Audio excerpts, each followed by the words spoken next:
Aw, 6:59 na mga kapatid. Kain na tayo. Yung ulam natin. Itlog. Anong tawag nitong itlog na to? Kakaiba yung tawag niya. Hindi natin alam kung ano yung wala naman yung latan. Masarap mga kapatid kung ano to, itlog tapos yung lata nito atan. Pakita nga natin sa pan. Nanonood sa atin.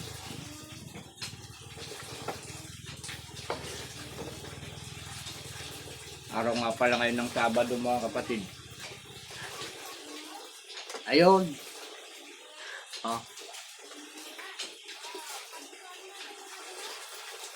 Kita nyo. Anong pangalan nito? Chicken Litson Meat. Chicken Litson. Nako. Galing na naman pala ito sa ano eh. Hong Kong na naman. Ano ba yan? Marami na siguro naaasar dyan. Palagi ko na lang nababanggit ang Hong Kong. Alas 7 na mga kapatid. Alas 7:01 na. Huling Sabado ngayon ng buwan ng Mayo, taong 2026. Kain tayo.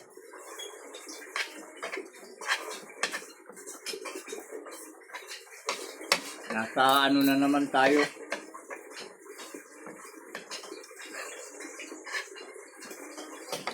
Nasa pinakamahalagang araw. Kapitong araw.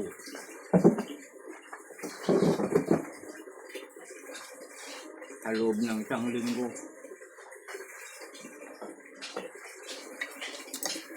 Sa mga hindi pa nakakaalam dyan, ng araw ng Sabado ang pinakamahalaga.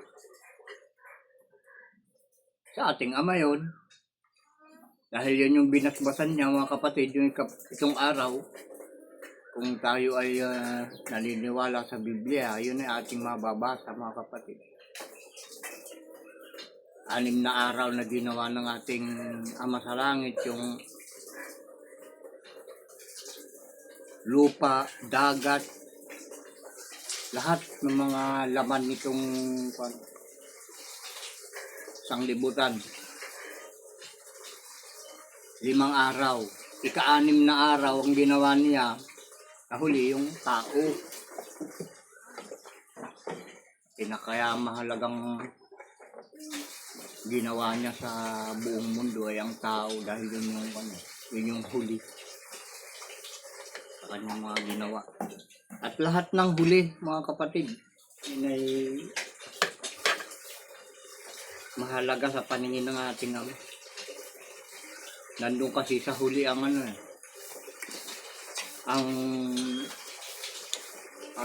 kumbaga sa pagkikwenta, nandun sa huli yung total. Diba mga kapatid? Pag nagkikwenta ka, magsisimula ka doon sa itaas pababa. Tapos yung last, ay nandun yung answer kung magkano yung yung kabuuan ng kinikwenta mo nandun sa ibaba, sa huli. At sa huling araw nga, yung 7 araw, ayun, nakwenta na. Nabilang kung ilan yung mga ginawa ng ating Ama sa loob ng 6 na araw, yung 7 araw, doon lumabas. Doon niya nakwenta lahat yung mga gawa na pinakamahalaga na ginawa niya sa ibabaw ng lupa ay ang tao. Nung magawa na niya, ang tao, at yung 2 klase lang, babae at lalaki, doon nagpahinga na siya doon. 7 araw. Dito, andito nga tayo. 7 araw ngayon, araw ng Sabado. At dahil pinapahalagahan ng ating Ama yun, Yung ikapitong araw. Eh dapat din sana pahalagahan natin kung tayo ay tinuturing natin ang ating sarili na tayo ay anak niya.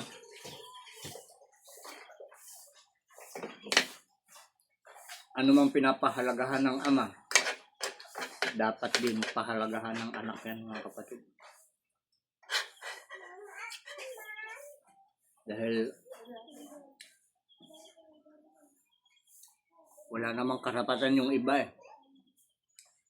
sa mga bagay na pinapahalagahan ng ama, kundi yung anak lang. Anak lang ang may karapatan sa pag-aari ng ating ama.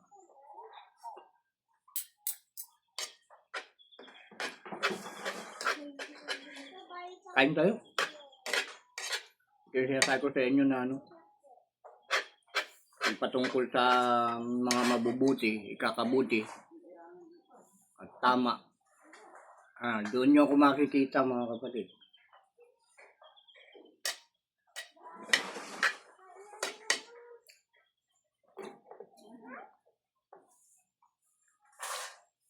Walang panyan. Hanggat hindi natatapos, hindi nauubos yung mga kasamaan na nangyayari, ay hindi rin mauubos at hindi matatapos ang mga sinasabi ko sa inyo na pawang ikabubuti, mga kapatid.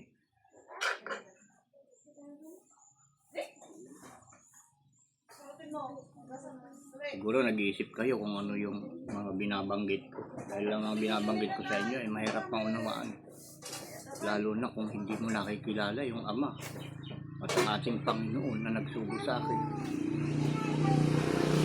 Ngayon, kung kilala niyo yung nagsugo sa akin, ay makikilala niyo rin ako, mga kapatid. Ay kung ano ang gusto ng nagsugo sa akin, yun yung ginagawa ko. Hindi ako nandito dahil sa kagustuhan ko. Nandito ako sa harap ninyo dahil sa kagustuhan ng ating Ama.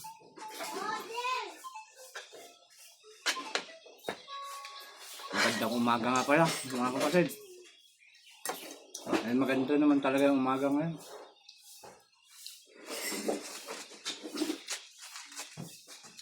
Yung biyaya na kinakain natin,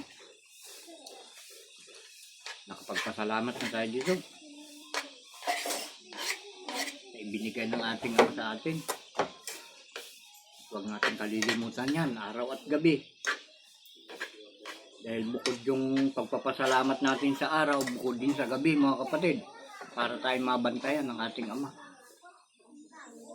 Sa araw-araw at gabi-gabi.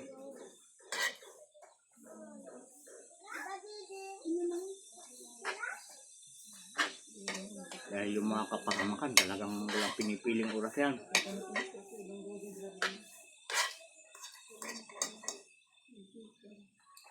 Sabi naman ng ating Ama sa langit at ng kanyang mga sinugo,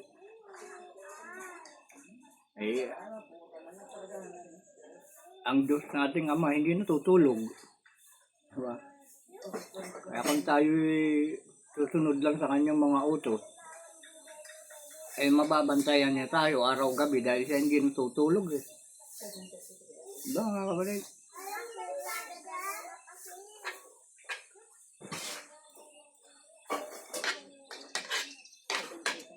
Kaya yung mga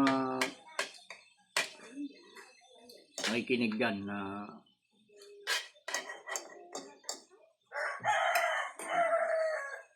mahalaga sa kanila yung mga utos ng ating Ama.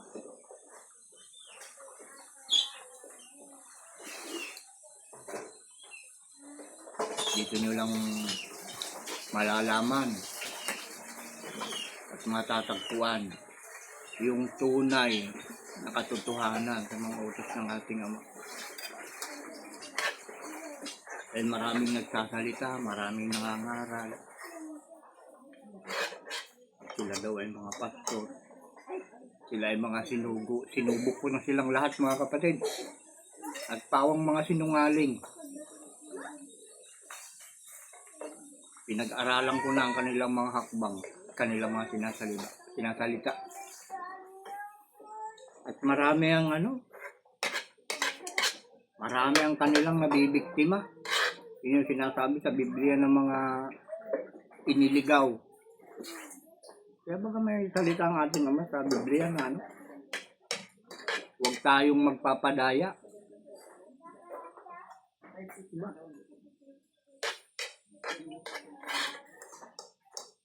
Paano natin malalaman na tayo ay nadadaya na nga? Yan ang dapat nating alamin na naman. Dahil yung utos, huwag tayong padaya. Huwag tayong dapat madaya nino man. Yun nga, inuulit ko. Paano natin malalaman na tayo nadadaya na? Tayo ay pinagsisimulang dayain.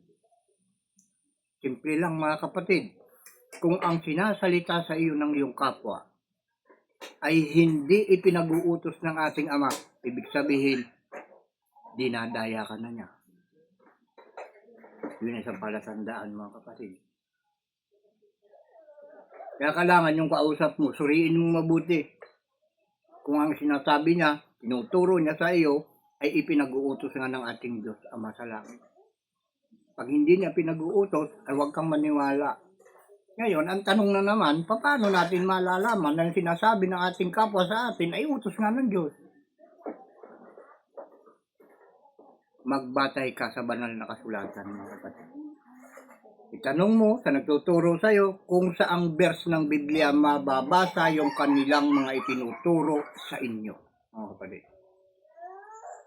Pag wala silang maituro, wala silang mabanggit, huwag kayong maniwala sa kanila, mga kapatid. Nangliligaw lang yung mga yan. At yan ang karamihan. Kanya-kanyang style, kanya-kanyang estilo. Biruin mo yung 10 utos, hindi gumagana. Samantalang ipinag-uutos ng ating Ama na yan ay gawin. At walang gumagawa. Noon, ngayon meron na mga kapatid. Kasi tinuturo ko sa inyo ng propeta kagaya ni Moises sa inyong pakinggan. Ando sa aklat ng mga gawa, 3:22-23. At yan ay may patutuo yan at nandun sa panghuling payo kay Malakyas 4:1-4, mga kapatid. At yan ay pinagdiinan sa Hebreo 10:28. Tandaan nyo mabuti yan mga kapatid. Total, naka-record ito. Pwede nyo i-review yung mga sinasabi ko sa inyo mga verse ng Bible at matatagpuan ninyo. At malalaman na ang mga sinasabi ko sa inyo ay hindi kasinungalingan. Ilang mga kapatid, salamat sa panunood.